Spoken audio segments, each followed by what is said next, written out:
Electrostatic potential and capacitance. Electrostatic potential and capacitance. आपल्याला माहिती आहे चार्जची स्टडी करायची असेल तर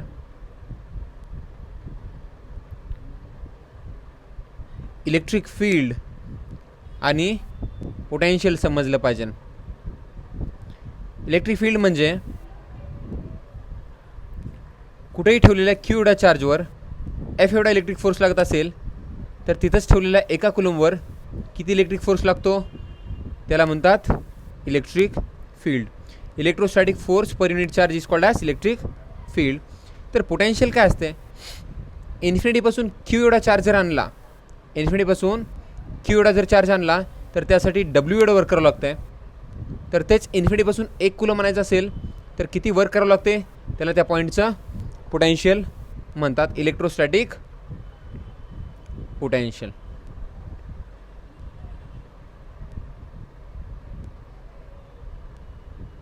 त्याला त्या पॉईंटचं इलेक्ट्रोस्टॅटिक पोटेन्शियल म्हणतात. तर इलेक्ट्रिक फील्डचं सिग्निफिकन्स म्हणजे महत्त्व काय होतं, इम्पॉर्टन्स काय होतं इलेक्ट्रिक फील्डचं. आपल्याला माहिती आहे एखाद्या पॉईंटवर ई एवढी इलेक्ट्रिक फील्ड आहे, याचा अर्थ एका कुलमवर ई एवढा फोर्स लागत असेल तर तिथे ठेवलेला क्यू एवढा चार्जवर किती फोर्स लागतो, क्यू ई. सिमिलरली एखाद्या पॉईंटचं व्ही एवढं पोटेन्शियल आहे, याचा अर्थ त्या पॉईंटवर 1 कुलम आणण्यासाठी किती वर्क करावं लागतं, व्ही एवढं वर्क करावं लागतं. तर त्याच पॉईंटवर क्यू एवढा चार्ज इन्फिनिटीपासून आणण्यासाठी किती वर्क करावं लागतं, Q V. So electrostatic force काढण्यासाठी इलेक्ट्रिक फील्डचा यूज होतो आणि वर्क डन किंवा एनर्जी काढण्यासाठी आपल्याला पोटेन्शियलचा यूज होतो. एकाचाच यूज का नाही करायचं, कारण इलेक्ट्रिक फील्ड एक वेक्टर फिजिकल क्वांटिटी आहे, कॅल्क्युलेशनसाठी डिफिकल्ट जातं वेक्टरच्या लॉजमुळं. तर इलेक्ट्रोस्टॅटिक पोटेन्शियल एक स्केलर फिजिकल क्वांटिटी आहे, कॅल्क्युलेशनसाठी इझी जातं. चार्जची स्टडी करायची असेल तर ई किंवा व्ही कोणत्याही फिजिकल क्वांटिटीने आपल्याला चार्जची स्टडी करता येते. या चॅप्टरमध्ये आपल्याला पाहायचं आहे व्ही म्हणजे इलेक्ट्रोस्टॅटिक पोटेन्शियल. तर आपला पहिला पॉईंट आहे इलेक्ट्रोस्टॅटिक पोटेन्शियल एनर्जी. पहिला पॉईंट कोणता आहे, electrostatic potential energy. Electrostatic potential energy concept अशी आहे की इन्फिनिटीपासून क्यू एवढा चार्ज एखाद्या पॉईंटवर आणायचा असेल तर जेवढं वर्क करावं लागतं ते वर्क त्या चार्जच्या मधली इलेक्ट्रोस्टॅटिक पोटेन्शियल एनर्जी बनवून स्टोअर होतं. इन्फिनिटी म्हणजे अशी जागा जिथे चार्जमध्ये पोटेन्शियल एनर्जीसुद्धा नसते आणि कायनेटिक एनर्जीसुद्धा नसते.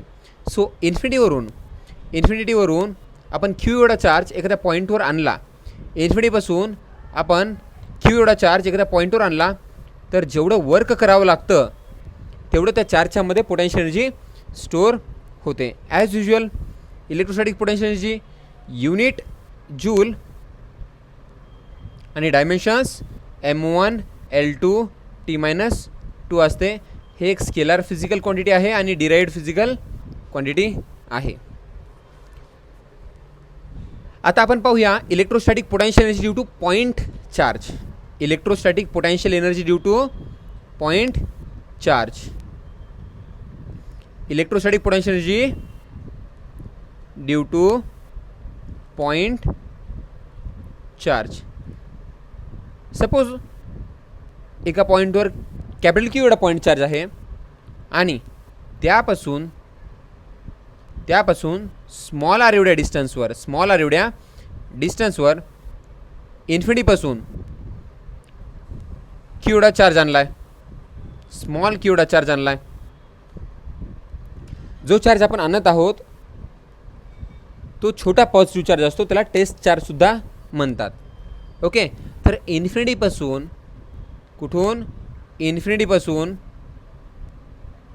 कॅपिटल क्यू पासून आर एवढ्या डिस्टन्सवर एक स्मॉल क्यू एवढा चार्ज आणला तर आपल्याला जेवढं वर्क करावं लागतं ते चार्जच्यामधली पोटेन्शियल एनर्जी बनवून स्टोअर होते.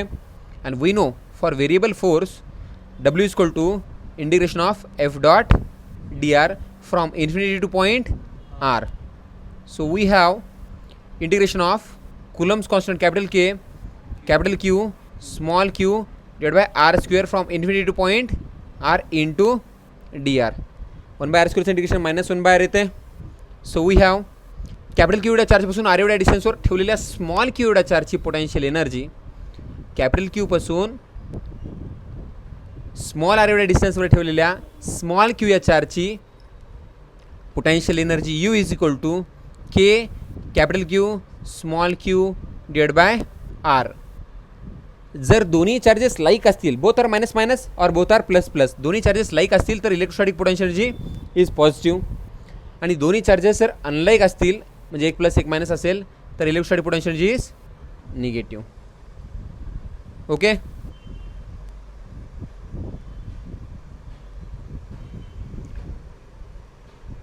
Now potential energy due to system of charges. खूप सारे पॉईंट चार्जेस असतील तर त्या सिस्टममुळं बनलेली पोटेन्शियल एनर्जी और electrostatic potential energy of system of charges. चार्जेसचा एक सिस्टम आहे, त्याची पोटेन्शियल एनर्जी काढायची असेल तर सपोज इन्फिनिटीपासून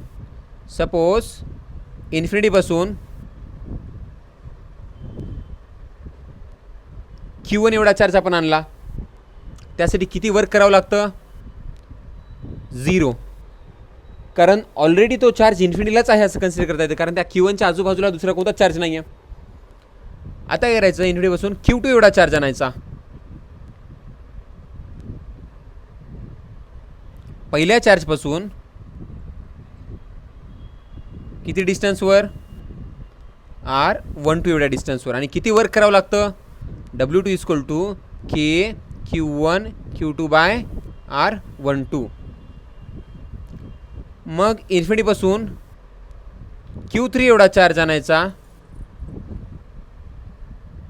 जो Q1 पासून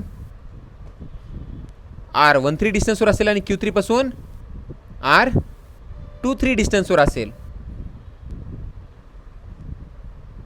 तर अशा वेळेस Q3 आणण्यासाठी किती वर्क करावं लागतं? W3 is equal to K Q1 Q3 divide by R13 हे वर्क करावं लागतं Q1 मुळं, प्लस के Q2 Q3 divide bye R23 एवढं वर्क करावं लागतं Q3 मुळं. सो आपल्याला ही सिस्टम बनवायची असेल तर टोटल वर्क किती करावं लागतं? W1 plus W2 plus W3 ही झाली त्या सिस्टमची potential energy. Potential energy of a system of charges. कोणी विचारलं तर सांगायचं U is equal to W is equal to W1 plus W2 plus W3.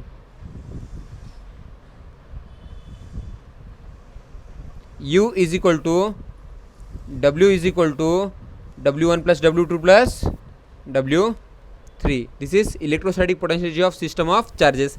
म्हणजे इन्फिनिटीपासून एवढे चार्जेस या पॉईंटला आणायचं झालं तर किती वर्क करावं लागते, किंवा हे चार्जेस जर इन्फिनिटीला न्यायचं असेल तर ते चार्जेस किती वर्क करतील. ओके, समजलं.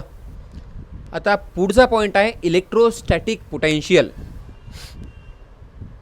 इलेक्ट्रोस्टॅटिक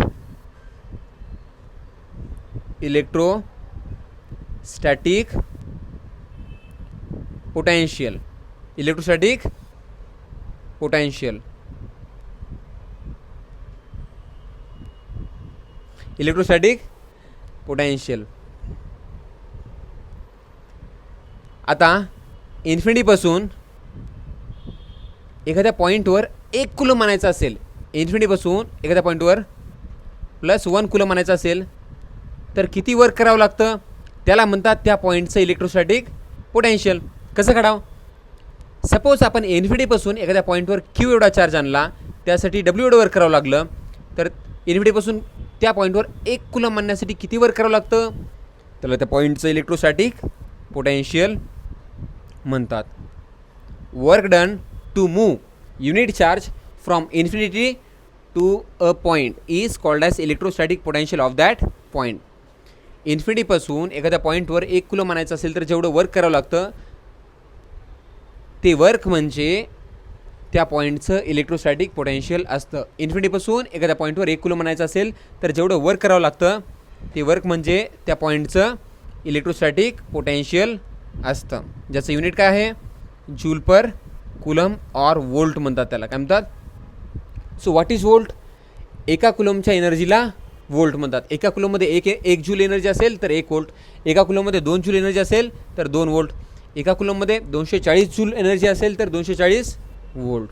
तर अशा प्रकारे आपल्याला इलेक्ट्रोस्टॅटिक पोटेन्शियल कळालं. Work done to move unit charge from infinity to a point.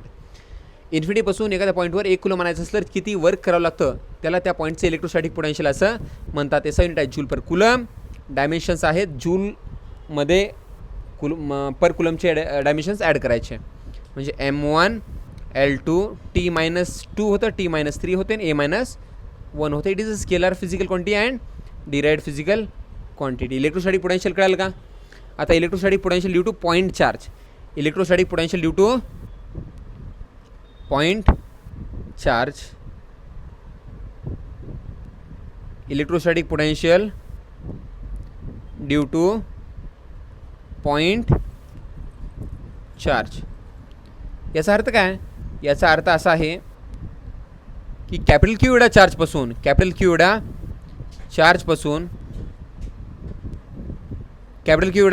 R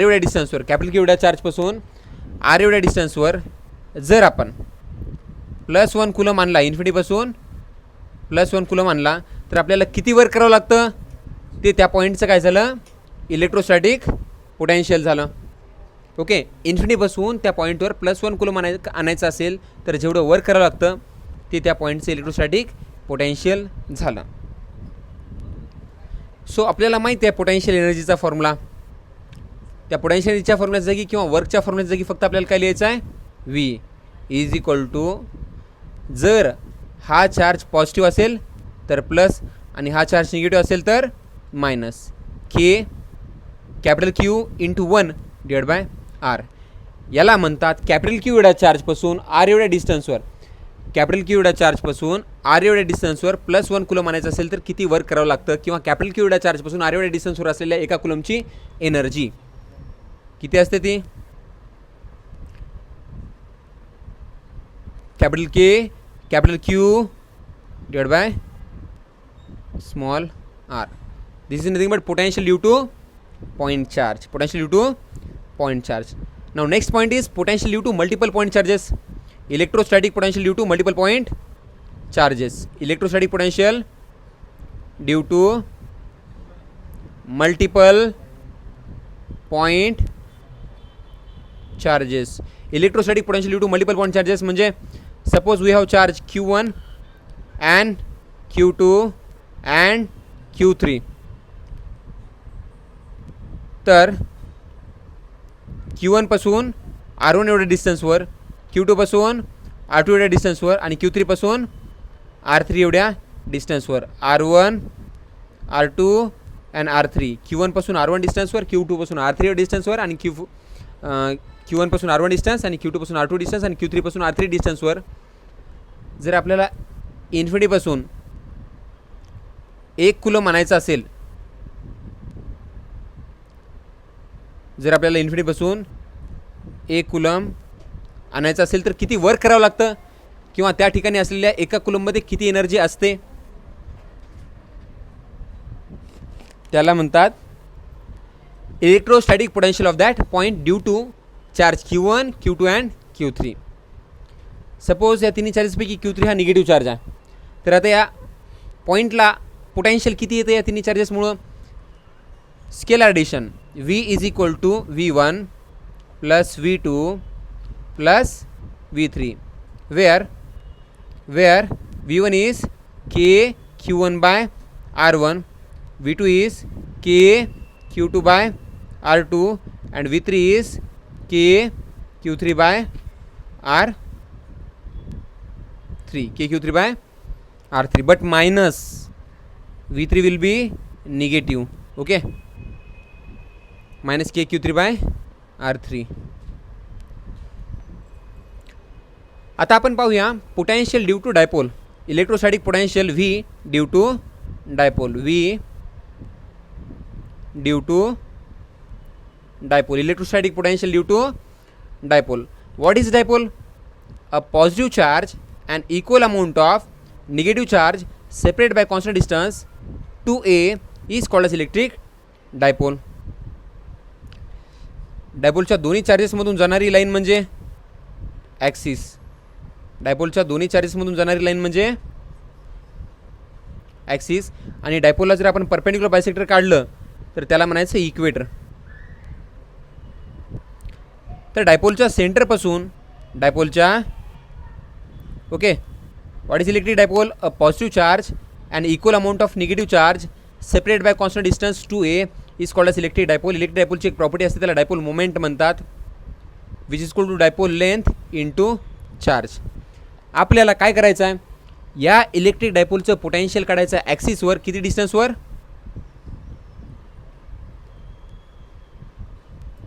small R एवढ्या डिस्टन्सवर आपल्याला पोटेन्शियल काढायचं आहे. ते काय राहणार आहे? पॉझिटिव्ह चार्जमुळं प्लस V1 आणि निगेटिव्ह चार्जमुळं minus V2 is equal to V axis. V1 किती असणार आहे? KQ by R plus A minus V2 काय असणार आहे? KQ by R minus A. KQ common घ्या, क्रॉस मल्टिप्लिकेशन करा आणि आपल्याला आन्सर मिळतं minus KP by R square minus A square V axis. याला काय म्हणायचं? Electrostatic potential of electric dipole along axis at a distance R. जर R खूप मोठा असेल, जर R खूप मोठा असेल A पेक्षा, तर V ॲक्सिस काय येतं? V ॲक्सिस येतं मायनस KP बाय Aला निग्लेक्ट करून टाका R स्क्वेअर. हे पोटेन्शियल निगेटिव्ह आलं आहे कारण आपण निगेटिव्ह चार्जच्या बाजूने घेतलं आणि हेच पोटेन्शियल पॉझिटिव्ह आलं असतं जर आपण लेफ्ट साईडला म्हणजे पॉझिटिव्ह चार्जच्या बाजूला घेतलं असतं तर. सो आपल्याला एक रिलेशन मिळालं की ॲक्सिसवर V is inversely proportional to R square. जर आपल्याला कोणी इक्वेटरवर जर विचारलं electrostatic potential of a dipole along equator at a distance R विचारलं तर आन्सर एकदम सोपा आहे. या प्लस क्यूमुळं प्लस V येतं आणि या मायनस क्यूमुळं मायनस V येतं आणि V इक्वेटर फायनली 0 येतं. So electrostatic potential of a dipole along it's equator काय येतं? 0. जर आपल्याला कोणी डायपोलचं पोटेन्शियल विचारलं, थीटा एवढ्या अँगलवर, किती अँगलवर? थीटा एवढ्या अँगलवर जर डायपोलचं पोटेन्शियल जर कोणी विचारलं आपल्याला तर आन्सर आहे potential of a dipole at a distance R and angle theta is equal to KP by R square into cos theta. KP by R square into cos theta. KP by R square into cos theta. आता आपल्याला कोणत्याही charge बॉडीचं जर potential काढायचं असेल तर एक method आहे. ओके, त्याला म्हणतात continuous charge distribution. Continuous charge distribution काय म्हणतात त्याला? Continuous charge distribution. त्याच्यामध्ये 3 पॉईंट्स आहेत. Number 1 LCD linear charge density. Number 2 SCD surface charge density. And number 3 VCD volume charge density. LCD म्हणजे linear charge density lambda. SCD म्हणजे surface charge density sigma. VCD म्हणजे volume charge density rho. Linear charge डेन्सिटीमध्ये कसं असतं? Linear charge डेन्सिटीमध्ये एक charge conducting wire असतं ज्याची length किती असते? L. आपण म्हणतो L एवढ्या लेंथवर Q एवढा चार्ज आहे तर युनिट लेंथवर किती चार्ज असेल? लॅम्बडा. किंवा त्याचा छोटासा तुकडा घ्यायचा DL एवढ्या लेंथवर DQ एवढा चार्ज असेल तर युनिट लेंथवर किती चार्ज असेल? त्याला लॅम्बडा म्हणतात, लिनियर चार्ज डेन्सिटी. ओके. आणि जर आपल्याला अशा वायरचं पोटेन्शियल काढायचं असेल तर आर एवढ्या डिस्टन्सवर पोटेन्शियल किती येतं, D V is equal to त्या छोट्याशा तुकड्यामुळं D V is equal to K D Q by R. आणि याचं इंटिग्रेशन घेतल्यानंतर टोटल पोटेन्शियल व्ही मिळून जातं, जेव्हा आपल्याला या डी क्यूच्या जागी लॅम्बडा डी एल ठेवता येतं. काय ठेवता येतं, lambda D L. Similarly surface charge डेन्सिटीचा यूज कसा करतात, जर आपल्याकडे एक चार्ज शीट असेल तर, जर आपल्याकडे एक चार्ज शीट असेल तर आपण म्हणू शकतो की ए एवढ्या एरियावर क्यू एवढा चार्ज आहे. काय म्हणू शकतो, ए एवढ्या एरियावर क्यू एवढा चार्ज आहे, तर युनिट एरियावर किती चार्ज असेल त्याला सिग्मा म्हणतात, surface charge density. Charge per unit area is called as surface charge density. आणि आपण याचं पोटेन्शियल काढण्यासाठी एक छोटासा तुकडा घेऊ शकतो, त्याचं पोटेन्शियल आर एवढ्या डिस्टन्सवर छोटंसं येते, D V is equal to K D Q by R square. आणि आपण म्हणू शकतो की डी ए एवढ्या छोट्याशा एरियावर डी क्यू एवढा चार्ज असेल तर युनिट एरियावर किती चार्ज असतो त्याला सिग्मा म्हणतात, सरफेस चार्ज डेन्सिटी. आणि या डी व्हीचं जर आपण इंटिग्रेशन घेतलं तर टोटल पोटेन्शियल भेटते आपल्याला व्ही. या डी क्यू आणि छोट्याशा चार्जच्या जागी आपल्याला काय लिहिता येते, सिग्मा डी ए.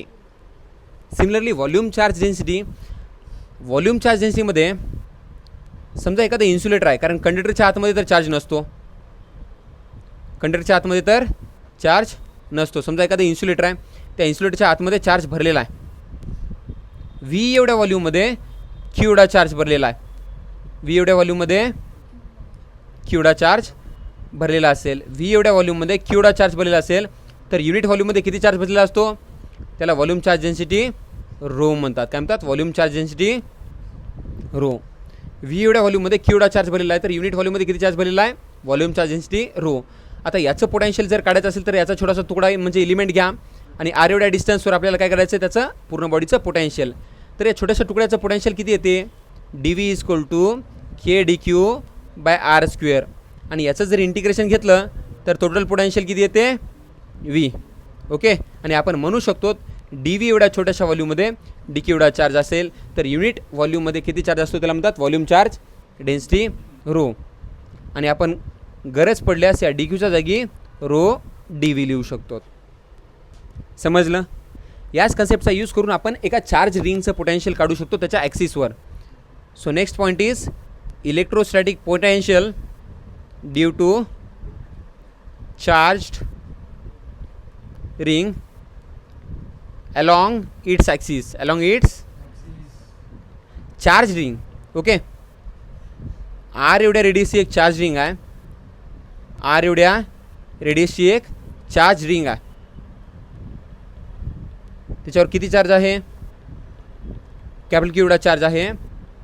या चार्ज रिंगच्या ॲक्सिसवर, या चार्ज रिंगच्या ॲक्सिसवर आर एवढ्या डिस्टन्सवर आपल्याला पोटेन्शियल काढायचं. किती डिस्टन्सवर पोटेन्शियल काढायचं आपल्याला, आर एवढ्या डिस्टन्सवर नाही, एक्स एवढ्या डिस्टन्सवर काढायचं. आर इज रेडियस, आर एवढी रेडियस असलेल्या एका रिंगवर क्यू एवढा चार्ज आहे ज्याच्या ॲक्सिसवर एक्स एवढ्या डिस्टन्सवर आपल्याला पोटेन्शियल काढायचा. तर सिम्पली काय करायचं, त्या रिंगचा एक छोटासा एलिमेंट घ्यायचा, त्याचं पोटेन्शियल किती येणार आहे, डी व्ही येतं, K D Q divide by distance किती घ्यायचं आता, ती hypotenuse K D Q by H घ्यायचं. आणि याचं इंटिग्रेशन घेतल्यानंतर काय येतं, पूर्ण रिंगचं पोटेन्शियल येऊन जातं, which is equal to V is equal to K D क्यूचं Q divide by hypotenuse. Hypotenuse काय आहे, hypotenuse is square root of R square plus X square. ठीक आहे. हे आलं electrostatic potential due to charge ring along the axis at a distance X. Charge रिंगचं potential maximum कुठं असतं, त्याच्या सेंटरला, कारण डिनॉमिनेटरमध्ये एक्स 0 ठेवून टाका, डिनॉमिनेटर सगळ्यात कमी येतो आणि आन्सर सगळ्यात जास्त येतं. सेंटरला किती येऊन जातं, के Q by R square, K Q by R square.